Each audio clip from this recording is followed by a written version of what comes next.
1-888-208-6946, the number to call if you have any hearing-related questions. For this gentleman to my left, your right, he is Dr. Tony Milliano of Audiology and Hearing Center, an audiologist. And there is a big difference between an audiologist and just a hearing doctor, but we won't get into that right now because we do have a question from someone who has, I think, somewhat of a hereditary issue. They say, if my parents wear hearing aids, does that mean that I will suffer hearing loss? Well, if your parents wear hearing aids, there's an increased likelihood that you could have a hearing loss, but it doesn't mean that you necessarily will. There are a lot of things that can cause hearing loss. It can be from noise exposure, it can be certain medical conditions, certain medications can cause it, certain chemicals, such as those that worked around a lot of the industrial plants in the area. So simply the fact that your parents have a hearing loss doesn't mean that you will definitely have a hearing loss, but it certainly does mean that you should keep an eye on it and get your hearing checked so you have a good baseline. Next question comes from Rodney, who says, I have a punctured eardrum and I'm having a hard time hearing. Will my hearing eventually improve, or is this a permanent hearing loss?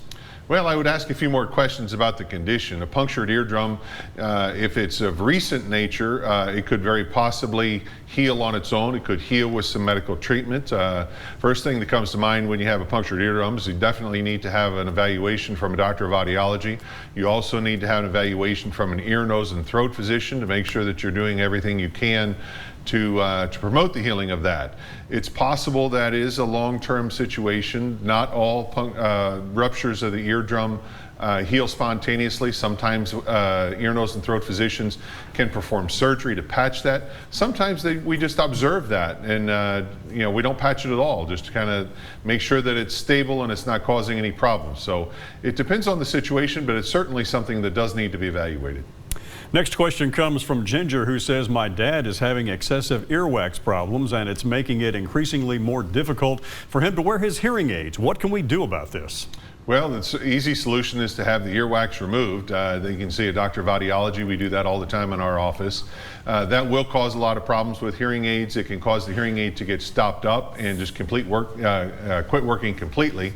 It can also cause a lot of squealing and feedback from the hearing aid. So excessive earwax is something that is fairly common, very easily managed, but it does mean something that you need to keep on top of.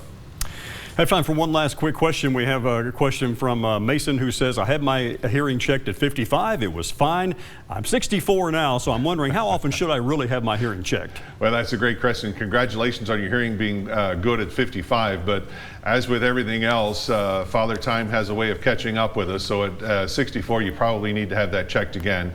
And to answer your question a little more directly, we certainly recommend hearing checked about once a year.